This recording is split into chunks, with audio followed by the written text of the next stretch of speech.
ଗୀତ ସଂହିତା ଅଧ୍ୟାୟ 91। ଯେଉଁ ଜନ ସର୍ବପରିସ୍ତଙ୍କ ଆବୃତ ସ୍ଥାନରେ ବାସ କରେ, ସେ ସର୍ବଶକ୍ତିମାନଙ୍କ ଛାୟା ତଳେ ବସତି କରିବ।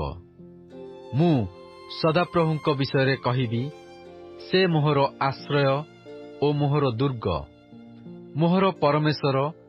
ମୁଁ ତାହାଙ୍କଠାରେ ନିର୍ଭର ରଖେ।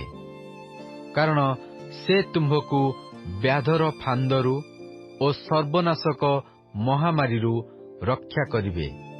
ସେ ଆପଣା ପକ୍ଷରେ ତୁମ୍ଭକୁ ଆବୋରିବେ ଓ ତାହାଙ୍କ ଡେଣା ତଳେ ତୁମ୍ଭେ ଆଶ୍ରୟ ନେବ। ତାହାଙ୍କ ସତ୍ୟତା ଢାଲ ଓ ଫଳକ ସ୍ୱରୂପ ଅଟେ। ତୁମ୍ଭେ ରାତ୍ରିର ତ୍ରାସ କିମ୍ବା ଦିବସର ଉଡ଼ନ୍ତା ତୀର, ଅନ୍ଧକାରଗାମୀ ମହାମାରୀ କିମ୍ବା ମଧ୍ୟାହ୍ନରେ ବିନାଶକ ସଂହାର ବିଷୟରେ ଭୀତ ହେବ ନାହିଁ।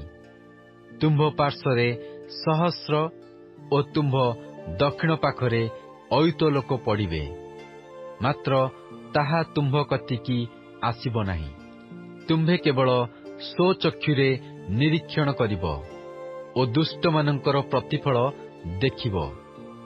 କାରଣ ହେ ସଦାପ୍ରଭୁ, ତୁମ୍ଭେ ମୋହର ଆଶ୍ରୟ, ସର୍ବପରିସ୍ତଙ୍କୁ ତୁମ୍ଭେ ଆପଣା ବାସସ୍ଥାନ କରିଅଛ।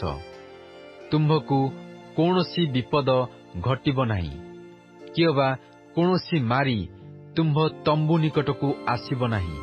କାରଣ ସେ ତୁମ୍ଭର ସବୁ ଗତିରେ ତୁମ୍ଭକୁ ରକ୍ଷା କରିବା ପାଇଁ ଆପଣା ଦୂତଗଣକୁ ତୁମ୍ଭ ବିଷୟରେ ଆଜ୍ଞା ଦେବେ।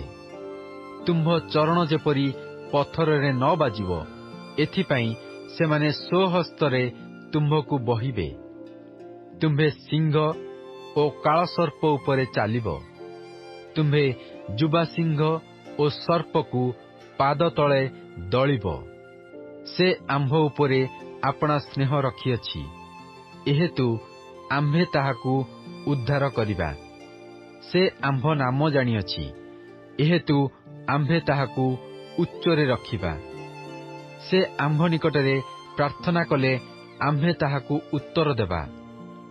ଦୁଃଖ ବେଳେ ଆମ୍ଭେ ତାହାର ସହବର୍ତ୍ତୀ ହେବା। ଆମ୍ଭେ ତାହାକୁ ରକ୍ଷା କରିବା ଓ ତାହାକୁ ସମ୍ଭ୍ରମ କରିବା।